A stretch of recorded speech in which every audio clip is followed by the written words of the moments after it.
Well, good afternoon, everyone. It's a pleasure to welcome all of you to one of our community's most special events, the Oliver Tambo Lecture. I wish to express my gratitude to everyone who has worked to make today's gathering possible, including the Lecture Fund. I'd also like to thank the distinguished guests who have joined us today, especially our featured speaker, Dr. Mamphela Aleta Ramphele. Dr. Ramphele, it's an honor and privilege to have you back here at Georgetown, and I know I speak for everyone in this auditorium by saying we look very much forward to hearing your reflections this afternoon. I'd also like to thank Scott Taylor for his contributions to our community as director of our African Studies program. He'll moderate the Q&A later this afternoon. And lastly, thank you to each of you for joining us today for this very special lecture. It's a privilege to share this moment with you. We meet on the anniversary of a consequential moment in history. 50 years ago this month, the Rivonia Trial began, which led to the imprisonment of Nelson Mandela and several other anti-apartheid activists. It's often referred to as the trial that changed South Africa. Mr. Tambo, the namesake of this lecture series, was himself included as a, quote, co-conspirator in the Rivonia Trial, but living in exile at the time, he was able to continue his work to build international pressure in the struggle to end apartheid. In January 1987, we were honored to host him here at Georgetown to deliver a lecture here in the United States at a significant moment in the anti-apartheid movement as its support throughout the world grew, but conflict within the country worsened. The idea to establish a lecture series in Mr. Tambo's honor at Georgetown originated with a conversation with Thabo Mbeki, who was crucial to the efforts to bring Mr. Tambo here in the late 1980s. In 2000, he suggested the series as a way to honor Mr. Tambo's legacy, as well as the legacy and lessons of the anti-apartheid movement.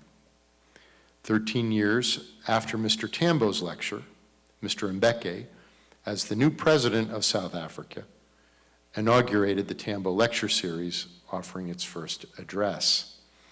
In his remarks, then President Mbeki remembered the namesake for this lecture series by saying, Oliver Tambo was a wonderful human being. He brought to the struggle a passionate opposition to racism, sexism, and all forms of discrimination, honesty, a fearless devotion to principle, and respect for all human beings, regardless of their station in life. Over the years, through this lecture series, we've recognized individuals who share this commitment, who honor and work to build upon the legacy of Oliver Tambo, people like President Mbeki, Archbishop Desmond Tutu, President Obasanjo of Nigeria, Kofi Annan when he was Secretary General of the United Nations. A few years ago, South African public servant and leader Trevor Manuel. Today we add to this list a woman who has dedicated her life and her work to the betterment of South Africa and the entire global family. A scholar and educator, a doctor, a community activist, and a global public servant committed to human development. Dr. Ramphele has helped to create opportunities for development and forge pathways for progress throughout South Africa.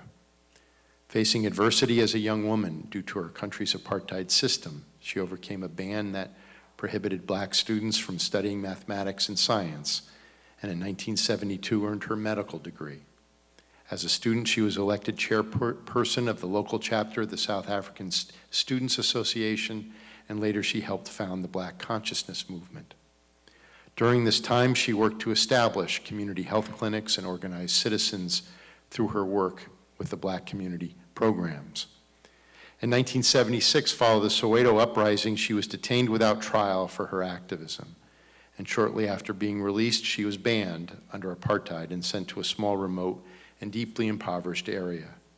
For 7 years, she lived there, undeterred in her pursuit to help create a better life for every South African. While there, she established a community health program and worked to empower women in the community. During this time, she also earned a Bachelor's of Commerce and diplomas in both public health as well as tropical health and hygiene. After the banning order against her was lifted, she left for Cape Town and began a career in the academy, following in the footsteps of her parents, who were both educators.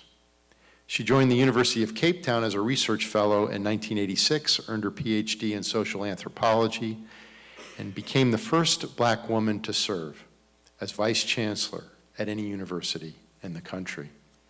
Building upon her work in the academy, she was the first South African to serve as a managing director at the World Bank, where she was in charge of human development. And later, along with her son, she created Circle Capital, an investment holding company dedicated to empowering communities. And always seeking to build a better society, this year she founded and leads AHAN, South Africa, a new political party called A Party for All South Africans. It is dedicated to building a society based on democratic values, social justice, and fundamental human rights. It is a great privilege and an honor for me to introduce to you Dr. Mamphela Aleta Ramphele for the Oliver Tambo Lecture.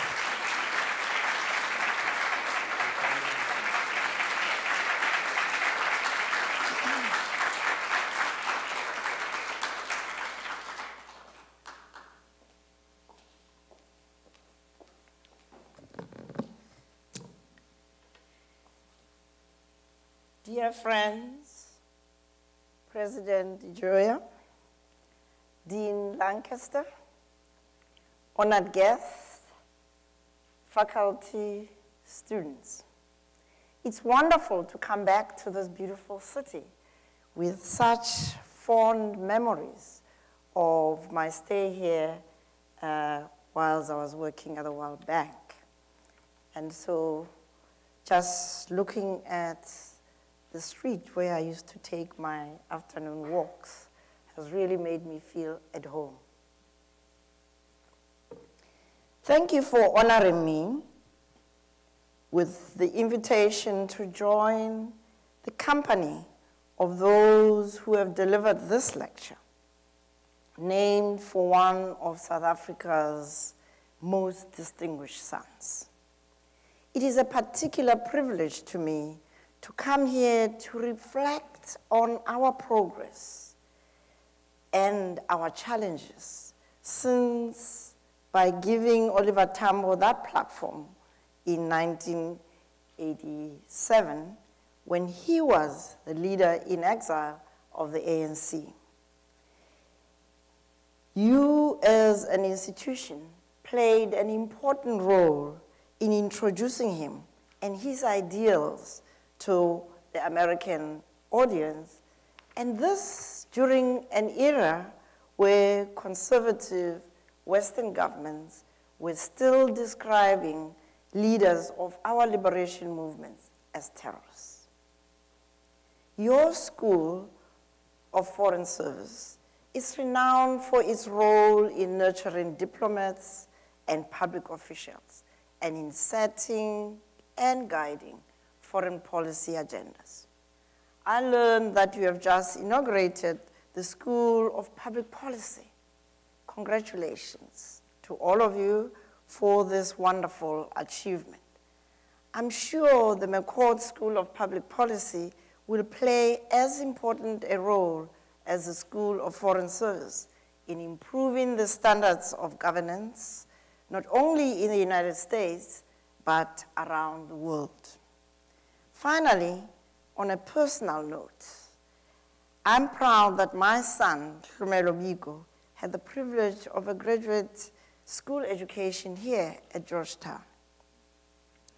Against the background of what's been happening in Washington recently, I find it a little ironic that I'm here to discuss with you my deep concern about standards of government in our South African democracy, since it seems that at times there is an influential part of your body politics that doesn't seem to want to have a government at all, or if they are to have it, it's got to be really at a minimum.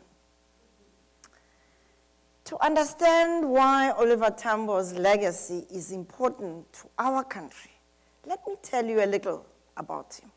He was a distinguished student of math and science at the University of Fort Hare, the pioneer of university education for Black South Africans.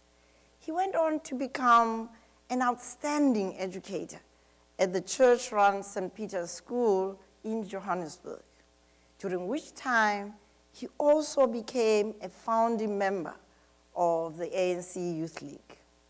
He left teaching to study law and was later admitted as an attorney, practicing in Johannesburg with Nelson Mandela, until he was forced to leave the country when the ANC was banned in 1960. In exile, he became the leader of the ANC, playing, as his biographer has said, the pivotal role of transforming the ANC from a small group of well-educated petitioners to a broad-based militant liberation movement. This short sketch helps to explain a number of characteristics about Oliver Tambo.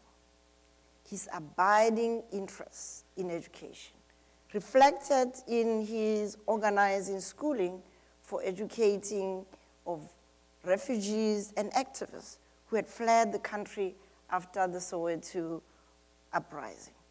His thoughtfulness, his stature as an intellectual, and his commitment to human rights, leading him to set up an independent inquiry into abuses in ANC camps, and later to initiate a Bill of Rights.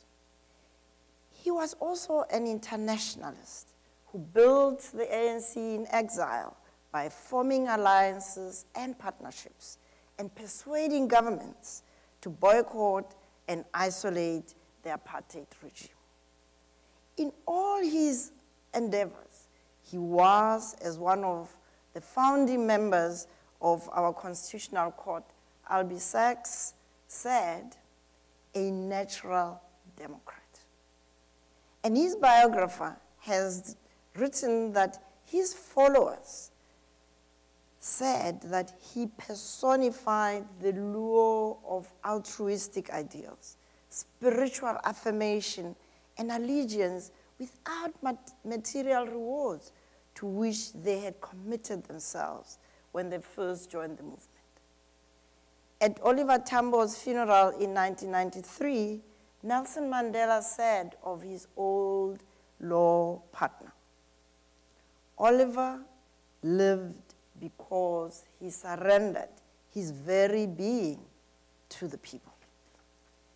It is with sadness that I have to say, today, nearly 20 years after our liberation, that although our achievements have been considerable, we are not living up to the ideals of Oliver Tambo.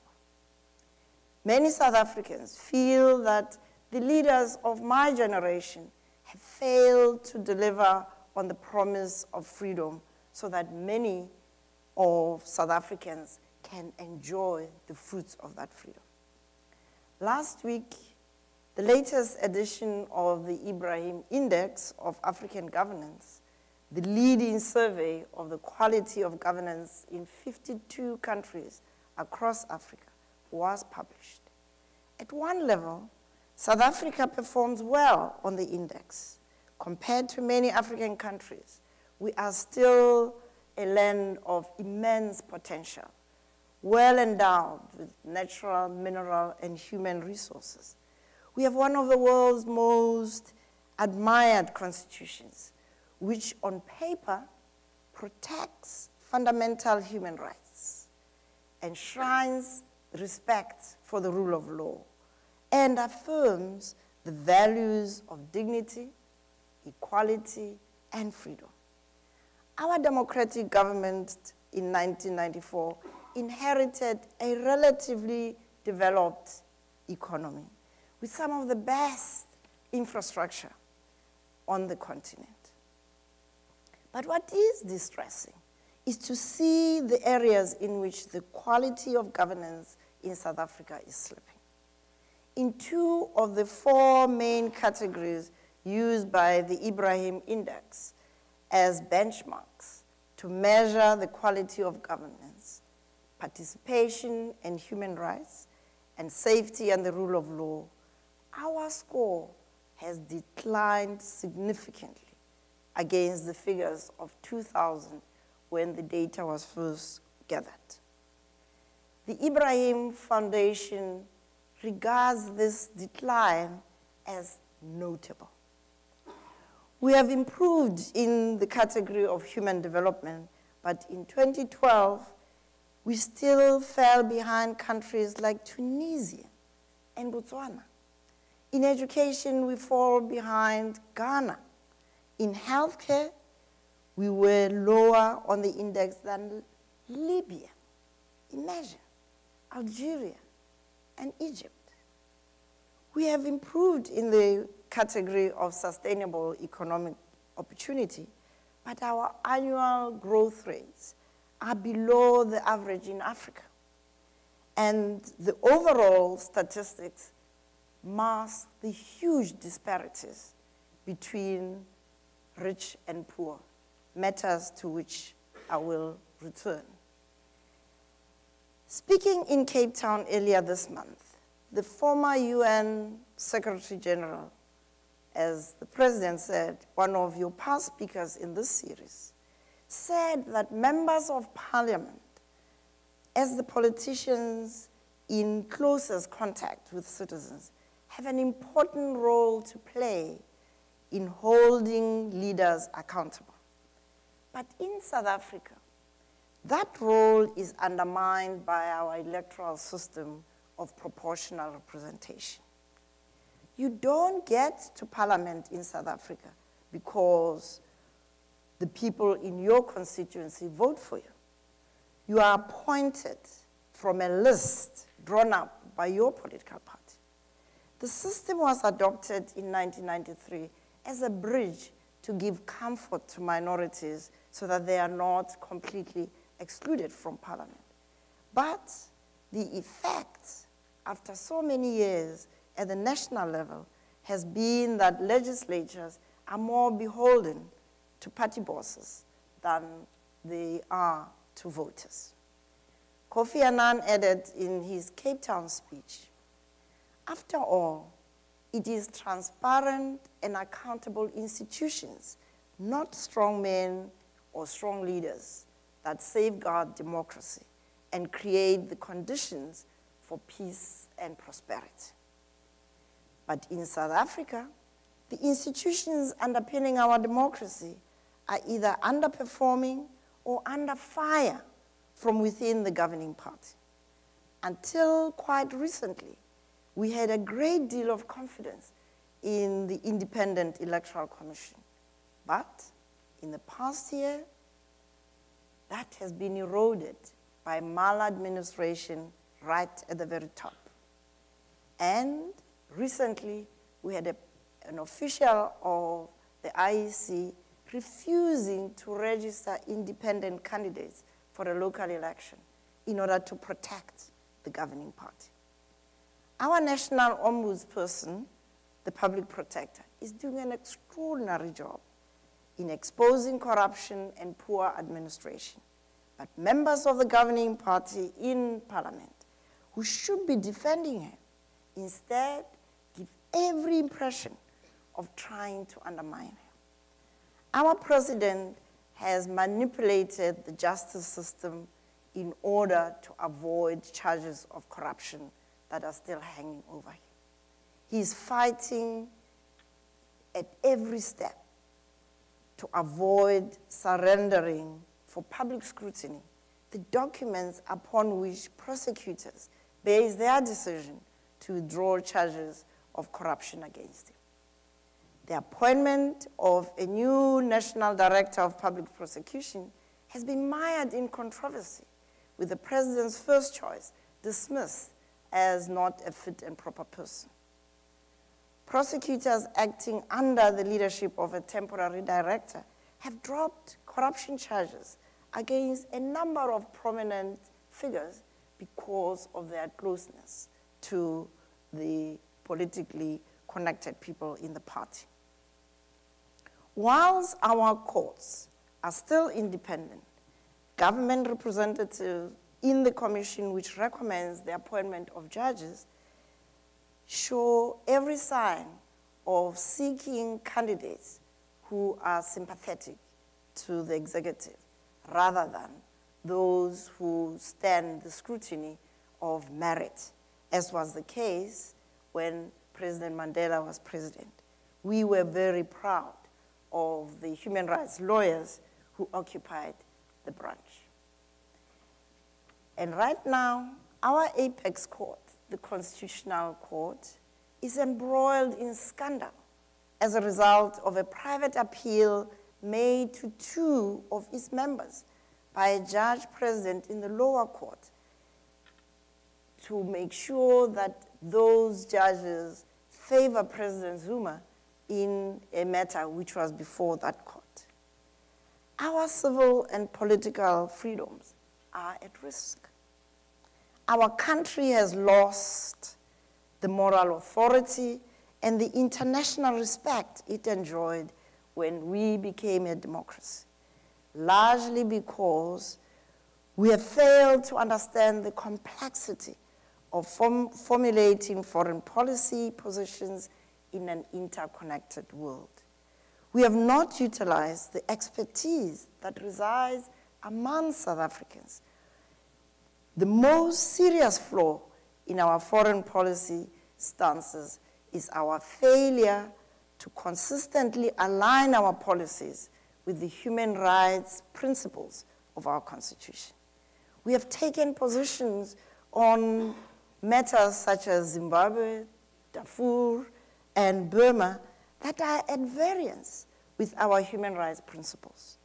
Our global standing has been diminished by the surrender of our national sovereignty to appease foreign powers such as China, as demonstrated by the denial of visas to the Dalai Lama. In the African Union, we are failing to speak up clearly and unequivocally against African leaders who seek to avoid being held accountable for crimes against humanity in the International Criminal Court. We have come a long way from the altruism of Oliver Tambo. 25 years ago, a decision to join one of the banned liberation movements was a decision to risk imprisonment, even death, at the hands of the apartheid hit squads. Today, decisions to join the now governing party is often driven, motivated by a desire to access jobs or other resources. The average member of the ANC is often in the party for the opposite reasons his or her forebearers were. Self-interest has become the driving motive of many of those in positions of authority who should be focused on serving the public. At every level, from the cabinet to local administration, public representatives or officials or their families, they do business side by side with the very government which pays them. In the Eastern Cape province, where health and education systems are collapsing, the government's own statistics show that 8,000 public servants are both being paid by the state and earning money from private businesses with the very Department of Health. And the party, the government, the president, and the state have merged into a monolith that acts with impunity. In the most blatant example of a conflation of conflicting interests, the ANC has established an investment arm, ironically called Chancellor House, the name of the office where Mandela and Sisulu practiced law. This Chancellor House raises money for the party by entering as a black economic empowerment partner in commercial deals, such as big infrastructure projects involving state-owned enterprises. The South African Auditor General tells us that in 2012 alone, $2.5 billion of public money was wasted through corruption, negligence, and incompetence, robbing citizens of the vital services and denying the economy the investments it needs for us to thrive. The consequences of these failures in government are nowhere more apparent than in the education system. Of the 1.1 million children who started school in 2001, 66%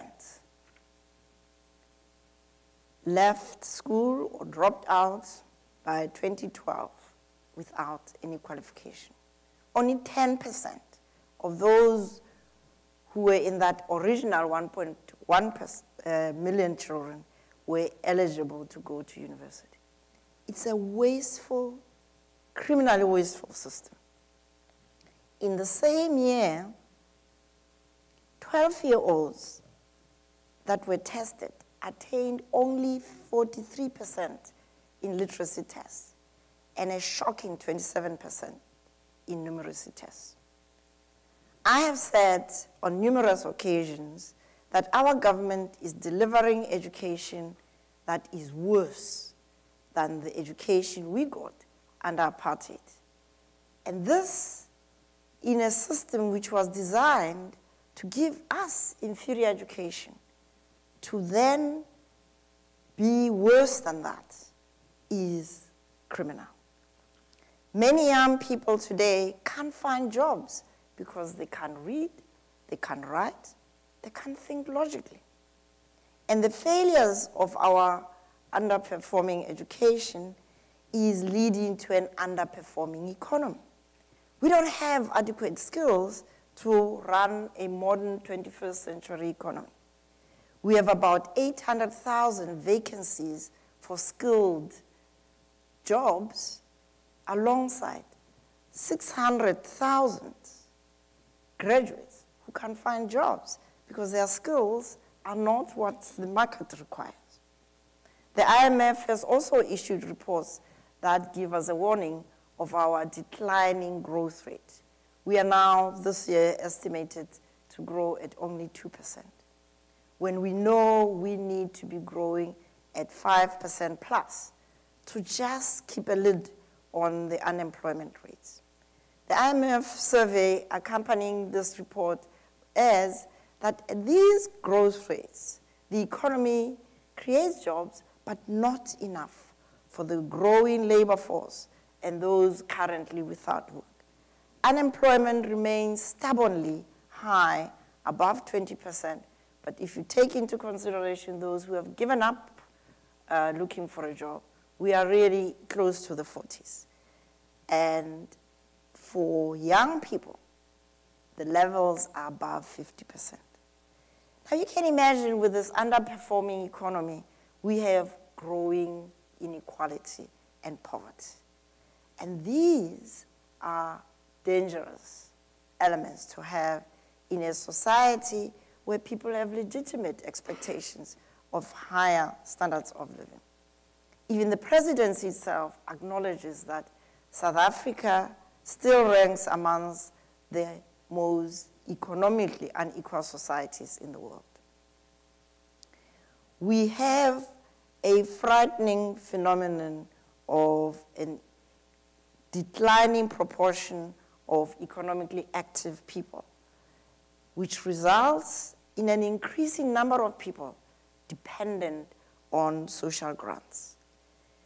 15 million of South Africa's 51 people draw some kind of social grant or other. We have grown that over the last 10 years from 8% to 31%. The deputy president of the country warned us that if we continue at this rate, we're going to hit a financial crisis. Amongst young people, we have an even bigger crisis because in the 15 to 34-year age group, we're looking at 71% unemployment. Young people who should be contributing to our economy are excluded. And that is a danger point. We have seen also the desperation of migrant laborers in the face of the problems that they face. There is a growing gap between workers and trade union leaders. The trade union leaders' interests are more aligned to those of government. And so the Marikana disaster is the outcome of this growing gap, where trade union leaders don't know what is going on the factory floor.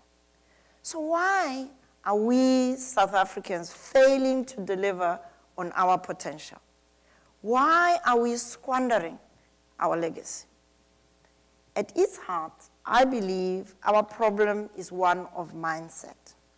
I have said that as we inaugurated democratic governance in 1994, we seriously underestimated what it would take to walk the journey from being subjects of undemocratic governments to being citizens of a constitutional democracy, reclaiming control over our lives.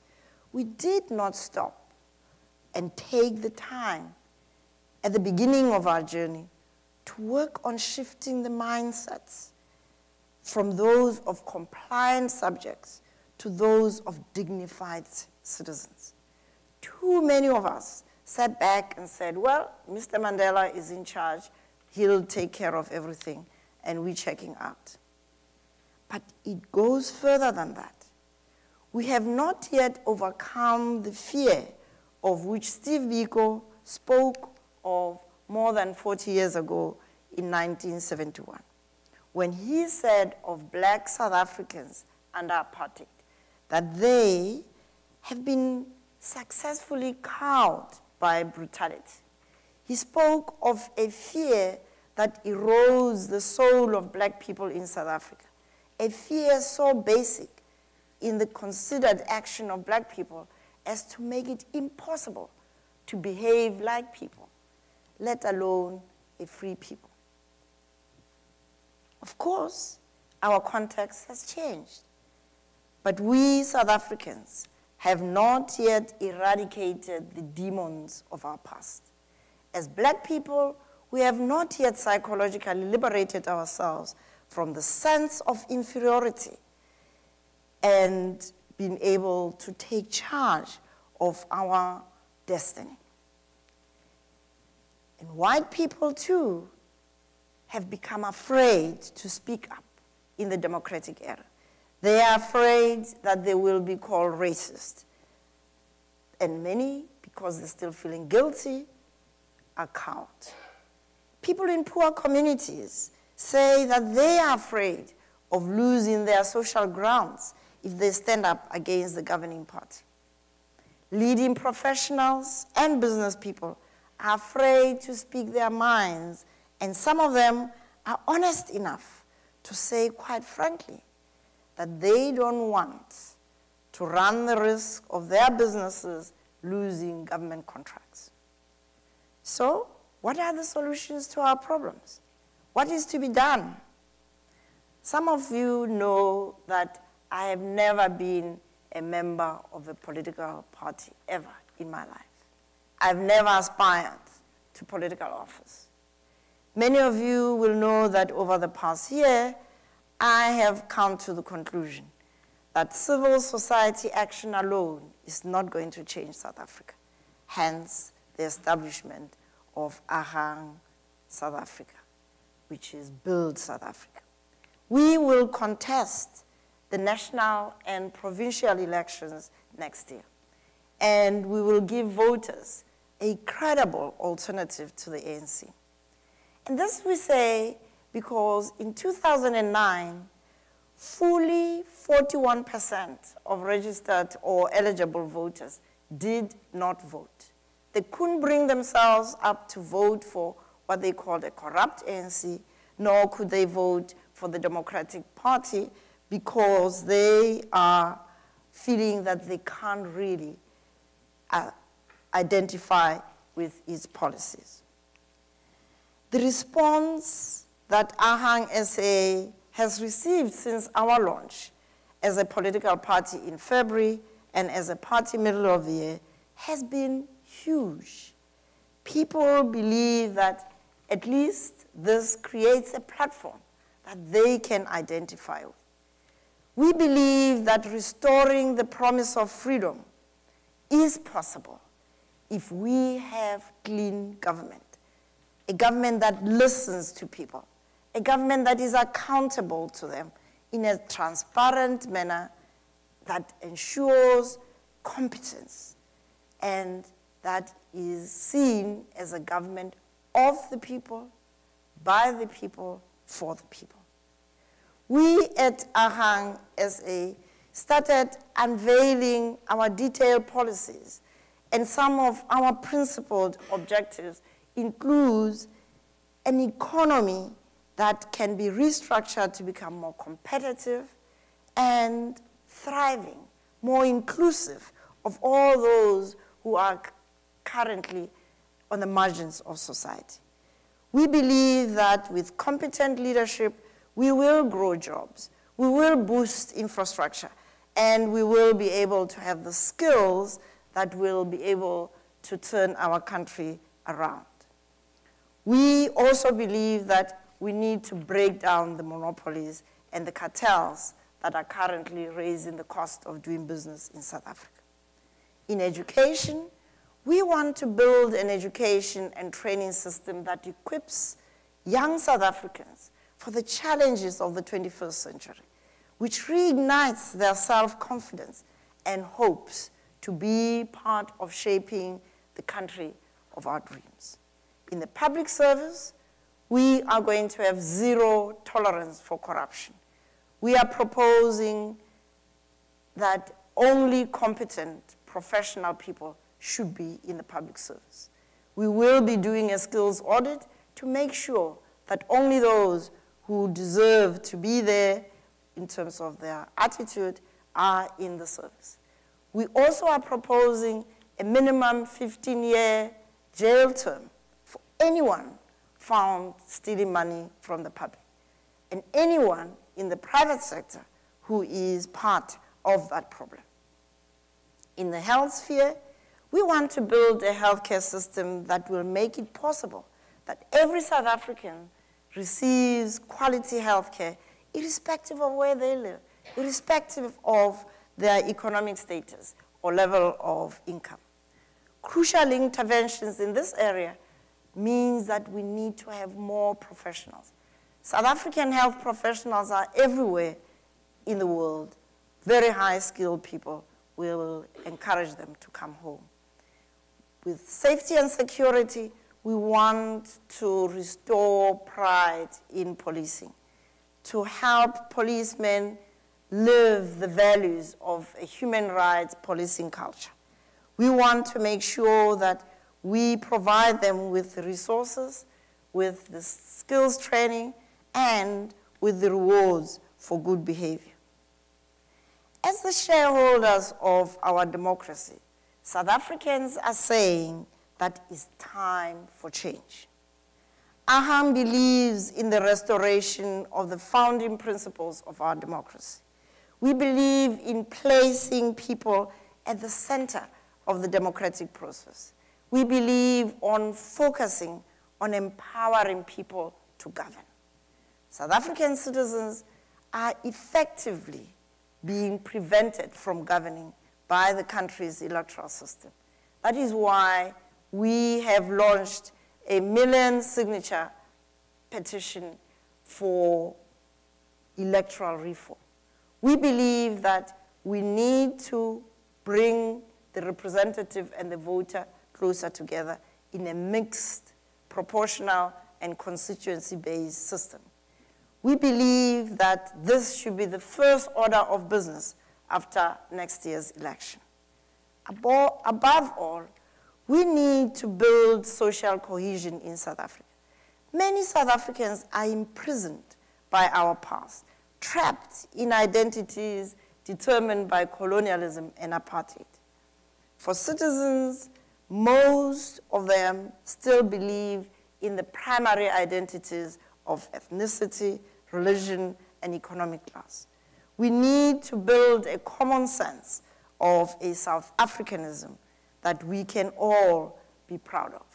We want again to rekindle the spirit that Mandela kindled in us 20 years ago, and to build a country of our dreams where human dignity, equality, and freedom will reign. Let me take you back to Oliver Tambo's words when he appealed to you in 1987.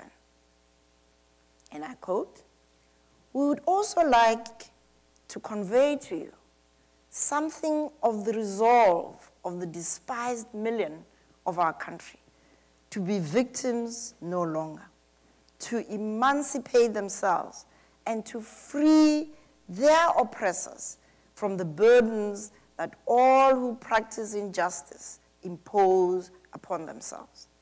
It is our hope that in the difficult days ahead, you will stand with us, lending your intellectual excellence to the accomplishment of these objectives, and that using the power you derive from the discovery of truth about racism in South Africa, you will help us to remake our part of the world into a corner of the globe of which all humanity can be proud."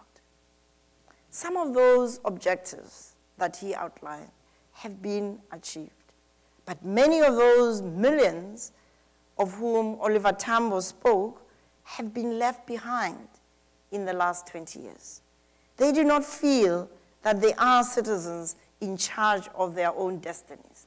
They need still to liberate themselves psychologically, socially, and economically. Despairing of being able to change their lot, many are disillusioned with democracy, and some are attracted by dangerous rhetoric from political demagogues. In June this year, President Obama made his first official visit to Africa.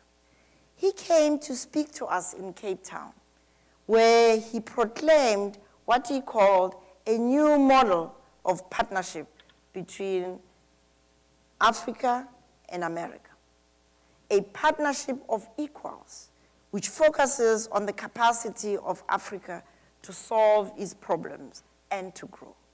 In the spirit of the President's outstretched hand, I want today to renew Oliver Tambo's appeal to you and to ask you to continue to stand with us, to combine your intellectual excellence with the intellectual excellence that we have developed to work with us through the School of Foreign Service, through the McCourt School of Public Policy, to challenge us and to build with us.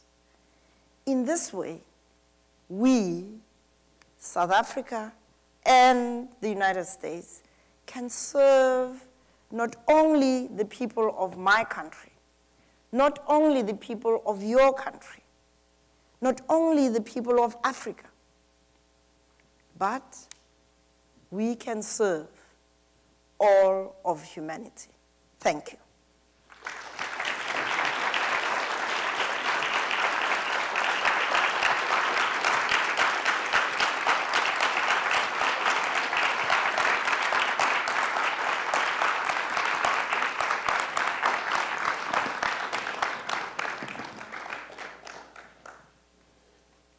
Thank you very much, Dr. Ramphele, for that very insightful and interesting talk.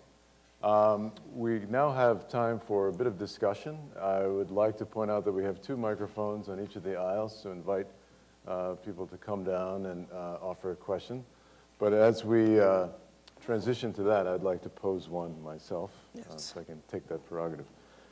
You mentioned the Ibrahim index in the beginning of your remarks and some of the disturbing trends in South Africa.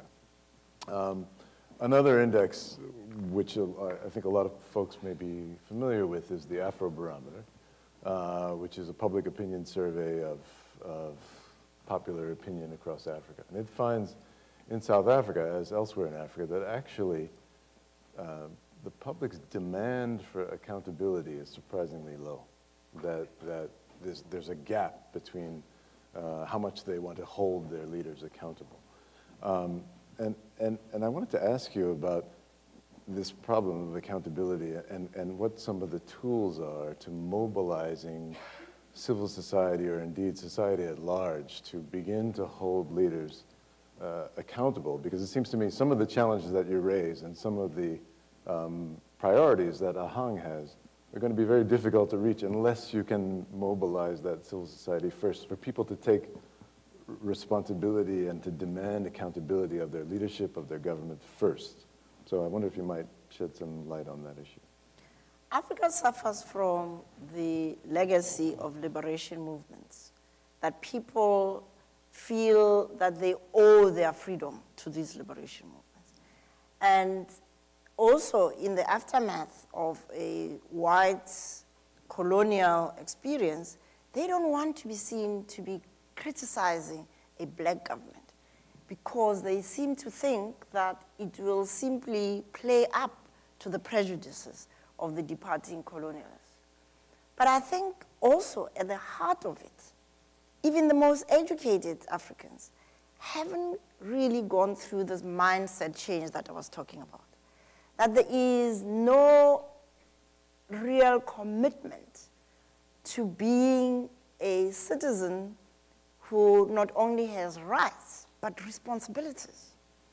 We tend, as Africans, and we are all over the world, we just check out instead of challenging the status quo.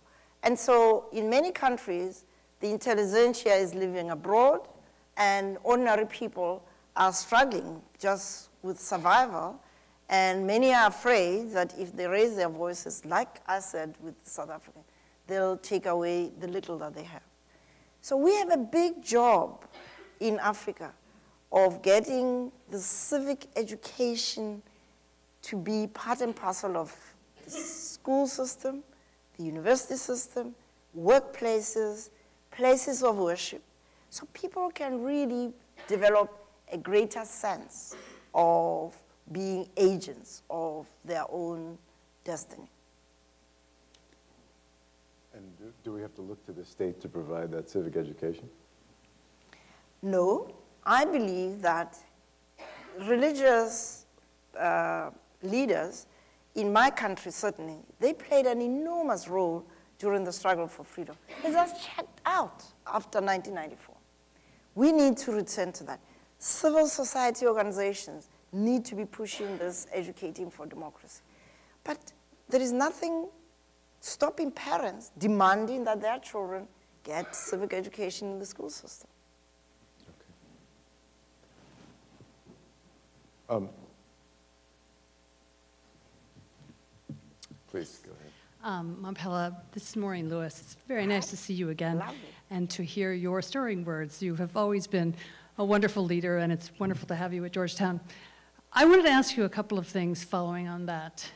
One of the problems South Africa has faced, and I do know the problem quite well, having done some work in South Africa not too long ago, has been the quality of education and sort of the poor quality of public education in particular, which makes the building of civic education very difficult, because there is a role for government in that and sort of shaping what it is. So I'm sort of curious about your views about that, since you are very much on the front line. And the second question I have, and it also has to do with South Africa rather than a general question, but the lack of political competition seems to be a bit of a problem, because you have a party that's been in power for 20 years who came in with all the right intentions. But I think we find that without competition, sometimes it's very hard to get the kinds of pressure that you need to move forward and to adapt to the kinds of things that the citizenry wants in a timely manner. And I'm sort of curious your views on both of those for South Africa.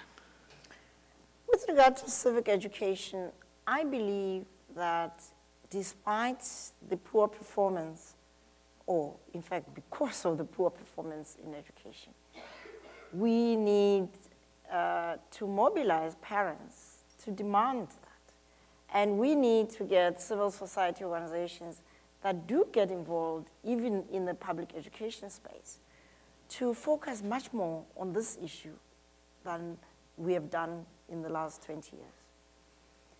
But the issue of competition is absolutely at the heart of it. As I indicated, people who didn't vote in 2009, and these include very educated young professionals, business people, and so on, just didn't have, in their view, a credible option. And that's part of the reason why I've chosen to do what I'm doing, despite my background of never being a member of a political party.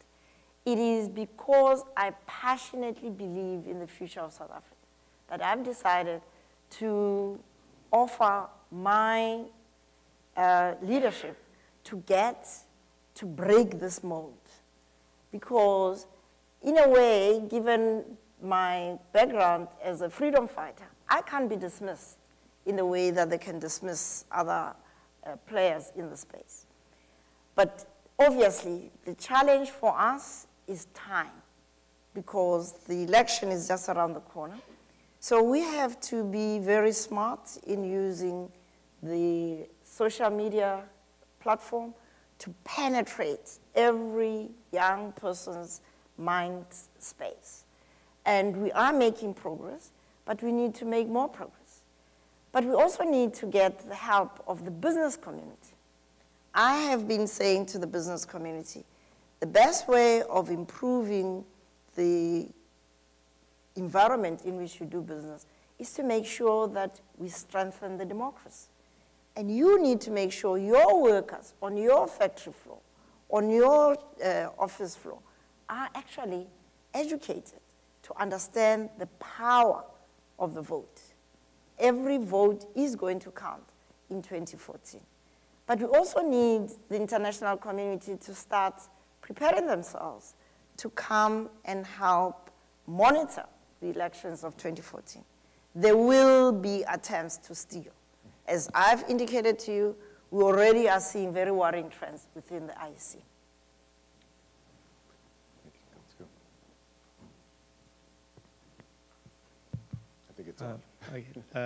Dr. Ramphele, thank you for being here. I actually had a very similar question to what the lady asked before, but you spoke about social cohesion and how that is very important. And two landmark events in South Africa's post-apartheid history were the Rugby World Cup in 1995 and the FIFA World Cup in 2010.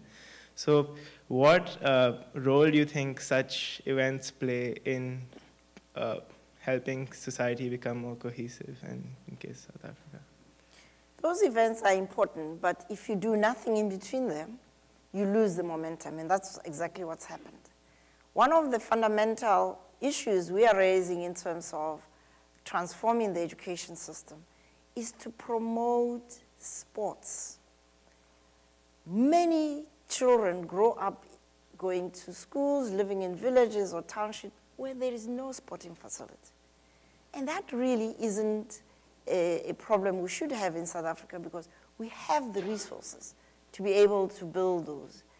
But I also believe that we need, again, to appeal to spiritual leaders to help us deal with the issues that break those links between people. But at the heart of it, there is a structural problem. Without social justice, you cannot have social cohesion.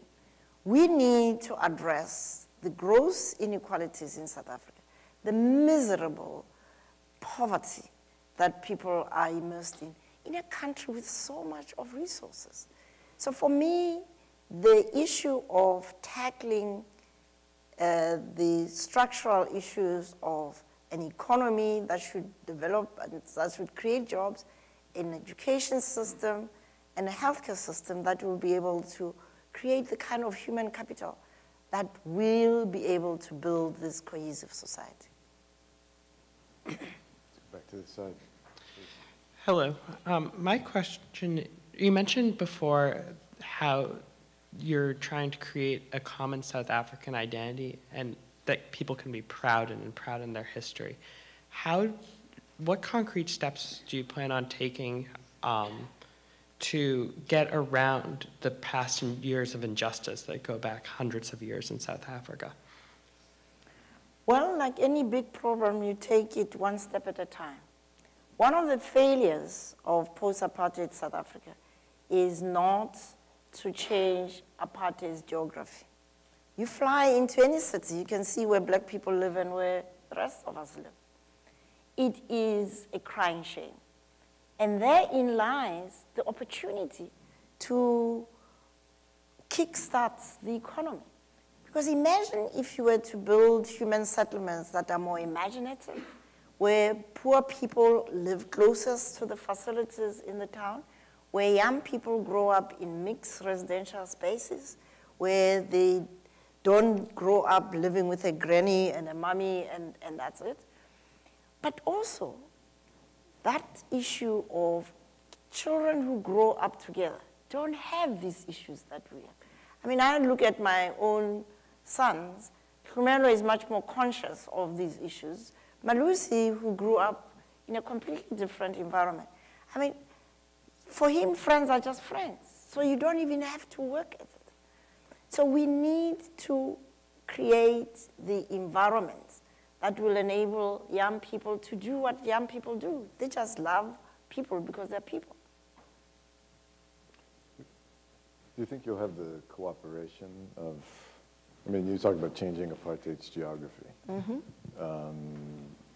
How much can you rely on those who are still beneficiaries of that geography to cooperate with this initiative, or these kinds of initiatives? To successfully tackle that problem, you need to have a combination of incentives, leadership in the public sector, incentives for the private sector to be part of the solution. Because think about it. The private sector in South Africa is very hungry for building construction work. Now, if you did what they did in Ireland, actually, before you build a gated community, you build a low-income housing complex. Not very far from it, so that you create incentives and you restructure the way people think about where poor people live and where they don't. Many others are going to be more difficult, so you have to look also at transportation. Our public transport system in South Africa really is appalling. Again, the opportunity to boost the economy, to create jobs, is right there.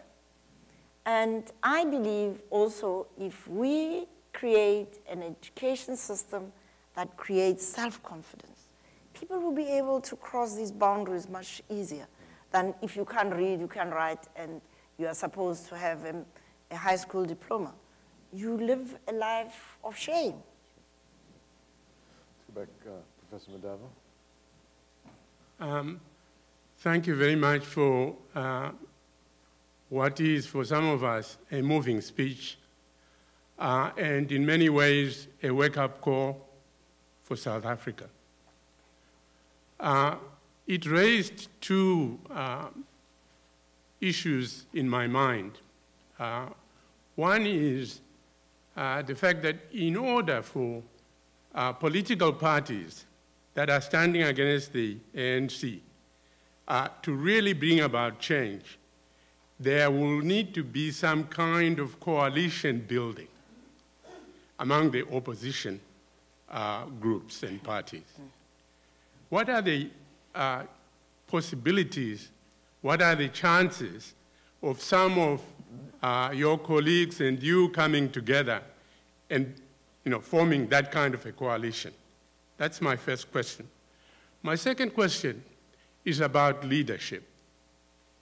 I think for me, when I listen to your speech, it raises the fundamental question of what has happened in South Africa. Where is the leadership?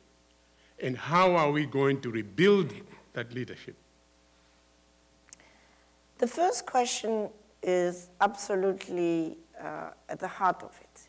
We have the confidence that if we can form electoral pacts underpinned by an agreement to have a coalition government, we can bring the ANC to below 50%. And I'll tell you why I'm so confident. If you look at the 2009 figures, 41% of those who didn't vote represent 30 million people. 5 more million people are becoming voters in 2014. Already you've got a hunting ground of 18 million people. Add to it 40% of ANC people who in surveys say they are disillusioned with the party because it's lost its way. That means that with smart working, with intelligent coalitions and pacts, we can, in fact, end up with a credible show at next year's election. Because effectively, the ANC today is governing with 38% of the eligible vote. So it is not impossible. The biggest challenge is the issue of egos.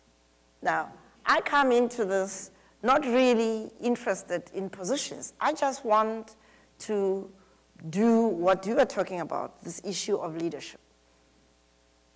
It's all very well to sit and say, where are the leaders? So I had to step up to the plate and to invite other leaders to come to the fore. Many of my fellow freedom fighters are feeding at the trough, so they're not available. But there are many others who don't see themselves as leaders. And I'm knocking at their doors and saying, who are you waiting for? You are the leader you are waiting for. And there are many. Many of them are people who were in senior government positions who got so fed up or got thrown out and are now just sitting. Many are business people. And we are getting some of them from the business sector coming over and saying, you know what, I want my children to grow up here. So I'm going to work for change in the government of this country. And we have people also from academia. Our policy positions have been developed by academics, not because they're doing this for research or for consultancy, but they are doing it for the future of their children. So we are building a movement, a momentum of South Africans from across the spectrum to say it is in our hands. We have the power to change this country. And unlike many other African countries, we still have a constitutional dispensation that is more or less intact. If we don't do it now, Callisto, we will look like your country in 2019. And I'm very, very afraid. I'm a little concerned, conscious of the time, so I think we have time. We can take 2 more, or if you want to take a few questions at once, maybe that. Yeah, probably a few questions at once so, will do. So why don't we, if you can keep, Sophia, your question to I'll be short. 1 short question, and then let's take 3 from this side, and then we'll do 3 from that side, and we'll do them all at once. So please. Dr. Ramphele, in your speech, you mentioned that there are 800,000 unfilled skilled jobs in the market, yet there are 600,000 unemployed graduates. What's the cause of that disparity, and what are the jobs that are needing to be filled, and what aren't the graduates doing to be able to fill them? Hi, my question is about Black consciousness. Do you think that it like still exists in South Africa, and if it does, like, do you see it as fit? See it as, what was the last part of your question? Like as fit, is it okay with you? Given that you've mentioned the relative strength of party bosses, is the parliamentary system of democracy still feasible, or would it be preferable to move toward a presidential system with more individual candidates? Okay, let's start with the skills issue. Many graduates go to university to do, unlike here where you've got structured programs, people just do courses and end up with what qualifies them for a degree. It's left them with no real framework to be able to have expertise in one or other area. But also, even if they do get that, the quality of education, which starts in school, and by the time they go to university, some of our universities are not exactly the places you send your child. So we've got a systemic problem that cannot be dealt with in any way other than active intervention. So our proposal is to take all those 600,000 graduates and get them to submit to a process where they can find what is it that really grabs them, and then do on-the-job training with them. And we have the money. The government has created a layer called the SETAs, the Sectoral Education and Training Authority, that are absorbing 5 to 6 billion rand every year. Now imagine what we could do with that with on-the-job training. So I think that problem is solvable in that way by also creating incentives for the private sector to take people who are who finish school, who finish university on the job training. The issue of Black consciousness, that's why I talk about we need to build a South African consciousness.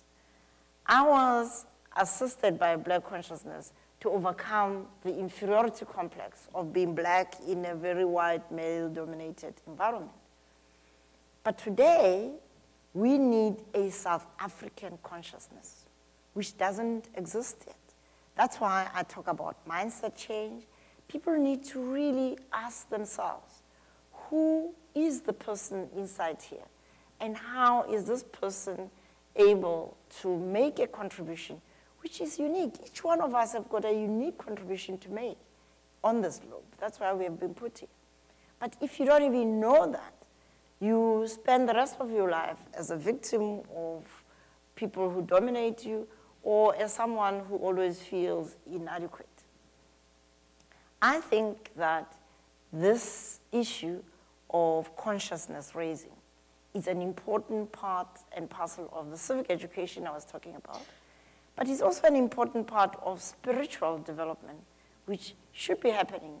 It doesn't matter what faith you belong to, but we unfortunately haven't always got the kind of inspirational faith leaders. The last question was on presidentialism versus parliamentarian. Well, I think that's going to be a very tall order in the South African context. I think we need to fix what's broken with the parliamentary system, which is this proportional representation was supposed to be a temporary measure, which has now become permanent because it works so well for party leaders. So we, the citizens, must insist on going back to what was agreed, which is a mixed system which allows us to make sure that everyone gets the right kind of representation. Okay, very quickly, so short questions. Hi, One, two, yes, three. hi, Dr. Ramphele. I'm a guilty intelligentsia person that you spoke about from South Africa. So my question is, those of us who are away from home, what can we do in very concrete terms to help forge Ahang, South Africa, and to really help build the movement before we come home? And secondly, if America is not ready for Hillary Clinton, we're not sure, we think she's going to run, what do you think in terms of our development as a country? Is South Africa ready for you to be the first female, Black female president? That's two questions. I know. You can choose which one you want to answer. My question is about migration, which has become an increasingly controversial and sensitive issue since South Africa opened its borders in 1994. My question is, what do you think the South African government should do about either internal migration regionally and international migration, both to South Africa and the migration of skilled laborers outside of South Africa, in order to capitalize on the development potential of international and regional migrants? Okay. My question is, are you worried at all about any violence that might result as part of a non-credible election? Okay. Well, the first question about you being outside of the country. First and foremost, I would say get yourself informed about us. We are on the website, www.ahang.sa. But importantly, you still are a South African citizen. You have to mobilize your fellow South African citizens who are living abroad across the globe to register and vote. People have fought for you, and some have died so that you can vote. So that's very important. But in the run-up to that election, you can play an incredibly important role in helping us to mobilize both here and at home, because you still have a network at home. We need every one of you to make a contribution in terms of the skills you can bring. We've got a social media platform that is really quite respectable, but it can always improve. Come forward and tell us, what else can we do better? Look at our policies. Make comments about what you think what is missing. And of course, we need financial support. Every dollar translates to 10 rand. That's a lot. So think about it and get your people to commit to it. Your other question is really, I think it's a mood question. Whoever thought that Liberia was ready for a woman president, or Malawi? It's really not about the country waking up and say, we are now ready. It's about people stepping up to the plate, and people look for leadership, whatever its size and shape. And I don't have any real problems about that. Even this country will have a woman president one day. And I think Hillary perhaps is as good a person as any to step into that. The question of international migration is a real serious issue, because South Africa should be filling those 800,000 vacancies. But we are so retrogressive in our approach to such issues because we don't have a migration policy. We don't have a foreign policy. It's very hard. And so that's one of the areas where we as Ahang believe we would like to appeal to the South African diaspora, but we also want to appeal to others. Like Tambo said, we will need the international community to come forward and help us rebuild South Africa.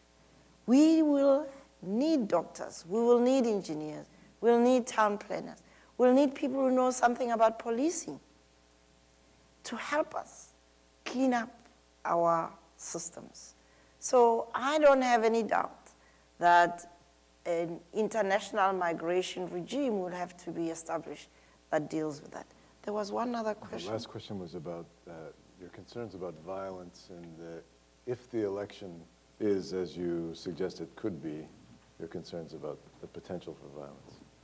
That's why we've got to do it now, because at least now people still have respect for the rule of law. People still believe that it is possible to have a change in government. But if you have 5 more years of this government, that becomes extremely difficult, because by that time, most of the courts will be packed with judges who are not going to be on your side. And of course, everything would have been worse than I've just described. So I also believe having the international community take an interest in South Africa would be very important as a deterrent against such violence. I've been talking to the diplomatic community and will continue to do so. It is absolutely vital that we don't have the situation that we saw in Zimbabwe where the EU kind of cops out and says, well, whatever the AU says, we're going to go with that. I think that's unacceptable.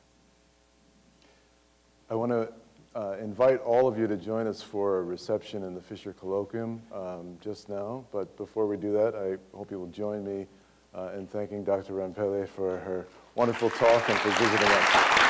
Thank you so much.